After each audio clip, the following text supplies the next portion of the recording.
कुछ दिन पहले की बात है, हम जयपुर की यात्रा पर थे। वहाँ पर हमें एक इंजीनियर मिले। उन्होंने एक अपने जीवन का बहुत बहुत मार्मिक प्रसंग बताया। वह कहने लगे, मुझे जयपुर में जो सांगानेर एयरपोर्ट है ना, उसके नज़दीक एक बिल्डिंग का काम मिला। कहा मैंने काम प्रारंभ किया और मेरे अंडर में कार्य करने वाले 150 वर्कर थे। कहा सब अपने अपने काम में व्यस्त। मुझे 5 माले की बिल्डिंग तैयार करनी थी। उसमें नीचे का जो फ्लोर था वो ऐसे तैयार करना था कि दुकानें निकल सकें। एक बड़ी दुकान निकल जाए और एक बैंक को मिल जाए। और सेकंड फ्लोर ऑफिस के लिए था। 3 माले ऊपर मुझे घर बनाने थे। कहा महाराज जी, काम प्रारंभ किया मैंने, और बहुत नामचीन व्यक्ति हैं जयपुर के। कहा काम प्रारंभ किया, एक फ्लोर बन के तैयार हो गया। कहा सर्दियों का समय था, दूसरा फ्लोर चढ़ रहा था, पट्टे बंद गए। अब आरएमसी की गाड़ियां आई। पहले तो लोग मंगाते थे ना, वहाँ पे बजरी अलग आती थी, सीमेंट अलग आता था, फिर उसमें पत्थर मिलाकर क्या माल मटेरियल तैयार किया जाता था। अब तो क्या होता है, सब कुछ ऑलरेडी मिक्स आता है और वो मंगाकर ऊपर के जो छत होती है उसमें डाल दिया जाता है। तो पहले जो छत भरने में 3-3 दिन लगते थे, अब क्या लगता है, मुश्किल से 2-3 घंटे ही लगते हैं, अधिक समय लगता ही नहीं। कहा महाराज जी, रात्रि का समय हुआ, रात्रि के समय ट्रकें आती हैं, सर्दी का समय था। मैंने सब वर्कर्स को कह दिया था कि तुम आ जाना, रात्रि को क्या होगी, छत चढ़ाई जाएगी। कहा मैं भी पहुंच गया। 10 बजे का टाइम था। कहा 10, ठंड लग रही थी बहुत। जयपुर की तरफ बहुत ठंड होती है सर्दियों में। 10:30 बजे, 11 बज गए, 11:15 बजे ट्रकें आई नहीं। तब मैंने कहा फ़ोन करके देखते हैं। कंपनी वाले को फ़ोन किया, आई नहीं है। कहने लगे निकल तो गई हैं, थोड़ी देर में पहुंच जाएंगी। करते करते 11:30 बज गए। कहा हम इंतज़ार कर रहे थे। कहा 11:30 बजे एक ट्रक आई। कहा मैंने वर्करों से कहा लग जाओ काम पर। अब सब वर्कर सेकंड फ्लोर पे चले गए। जिनको जो काम था, किसी को तारे कसनी थी, किसी को लकड़ी लगानी थी, क्योंकि जो मसाला आता है वो तो भरता ही जाता है, रुकता ही नहीं, और उससे रोक भी नहीं सकते। तो मैंने कहा 2-3 ट्रक आ जाएं, फिर काम चालू कर देंगे। एक एक छत पर 4-4 ट्रकें लग रही थी, इतना बड़ा उसका स्पेस था।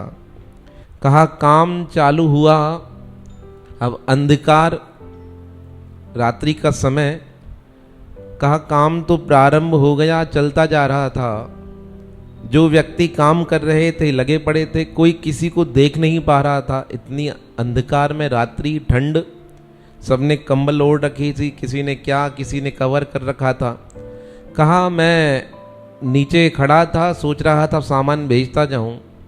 कहा आधा घंटा हुआ, 2 ट्रकें लग गई, तीसरी ट्रक चल रही थी, छत भर रही थी। तभी ऊपर से आवाजें आई, बचाओ बचाओ बचाओ। कहा मैं तो भयभीत हो गया, क्या हुआ। कहा सारी गाड़ियां रुका दी। मैंने कहा काम रोको, देखें क्या हुआ है। कहा मैं, सीढ़ियाँ तो कच्ची बनी हुई थी लकड़ियों की, पहले फ्लोर पे गया, वहाँ से ऊपर के लिए सीढ़ियाँ नहीं थी, लकड़ी के तख्ते लगे पड़े थे। जैसे तैसे ऊपर पहुँचा, पूछा क्या हुआ, टार्च हाथ में थी। किसी ने कहा एक मजदूर नीचे गिर गया है। कहा ऐसे जो सुना मजदूर नीचे गिरा है, मेरे तो हाथ पैर ही फूल गए। एक तो रात्रि का समय, रात्रि के समय ओवर टाइम हो गया, मजदूरों से काम कराना, और ऊपर से नीचे गिर गया। अब तो क्या हुआ, आफत आ जाएगी। कहा मैं डर गया। मैंने कहा जल्दी चलो, सब बातें बाद में देखी जाएंगी, पहले देखते हैं मजदूर गिरा कहाँ है। ऊपर से देखूं तो दूसरे फ्लोर्स की छत से लेकर नीचे की जमीन में जो गैप था वो 45 फीट के आसपास था, क्योंकि दुकान की जो छत थी वो 20 फीट की। फिर ऊपर जो रखा गया था उसे भी अच्छे स्पेस से रखा गया था। मैं तो मन में पक्का समझ गया कि मजदूर की क्या हो गई है, मौत हो गई है।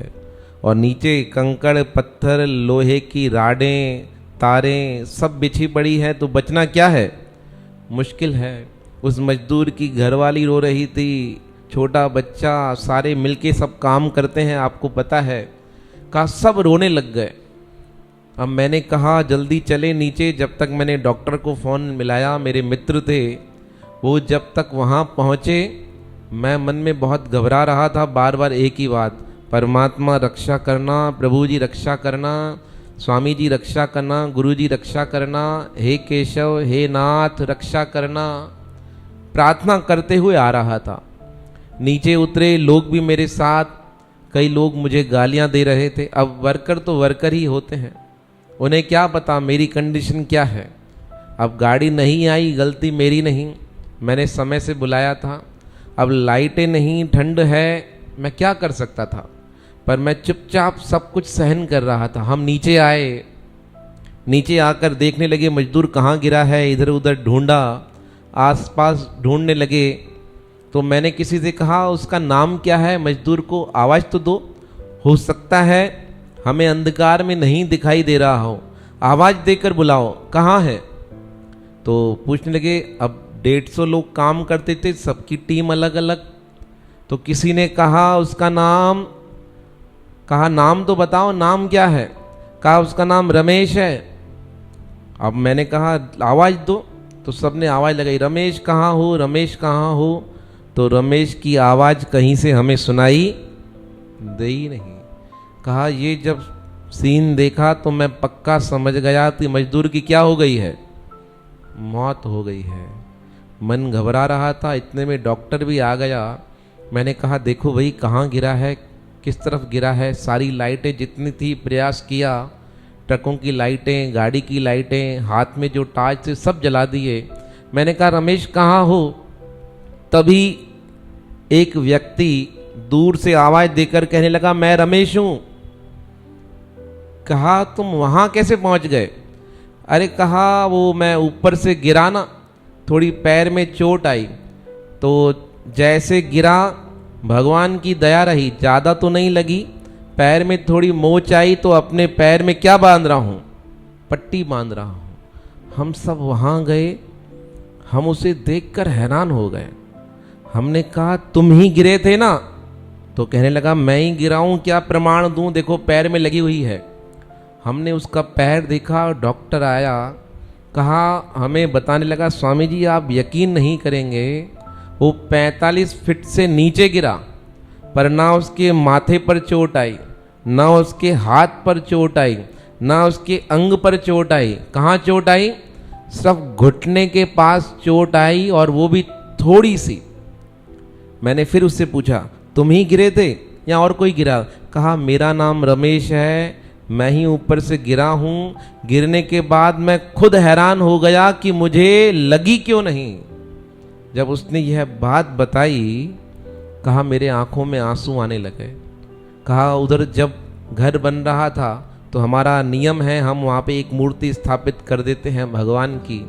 कहा मैं उनके पास गया और भगवान श्री राम की मूर्ति की ओर देखकर कहने लगा प्रभु आज आपने ही रक्षा की है, अगर आज आप रक्षा नहीं करते तो मजदूर का क्या होता, प्राण निकल जाते। और रमेश को देखकर मेरे मन को जो खुशी हुई ना, वह शब्दों में मैं बयां नहीं कर सकता। उन्होंने ये सारी बात बताई, बताते बताते भी उनके जो हाथ है ना ऐसे हो रहे थे कि रोमांचित हो रहे थे। कोई बात बताकर किसी का मन प्रसन्न हो जाता है ना, या उसे वो घटना याद आती है तो रोमांचित हो जाता है। ऐसे वह बता रहे थे, उसे सुनकर हम भी बड़े रोमांचित होते जा रहे थे। तो हमने कहा उनसे मिला सकोगे। तो उन्होंने कहा महाराज जी जब अब कहीं कार्य चलेगा वो हमसे मिलेंगे तो हम आपको उनसे अवश्य मिलाएंगे। तो देखो प्रार्थना में इतनी शक्ति होती है। अगर पुकार सच्ची है तो व्यक्ति भले दूर से गिर जाए, इतना ऊपर से गिरने के बाद भी क्या होता है, चोट तक नहीं आती। ये होती है प्रार्थना की शक्ति। बड़े से बड़े कार्य को प्रार्थना क्या करती है, जीवन में आसान बना देती है। और अगर वही प्रार्थना प्रेम सहित हो जाए, प्रेम के साथ हो जाए, तो परमात्मा स्वयं तैयार हो जाता है आने के लिए।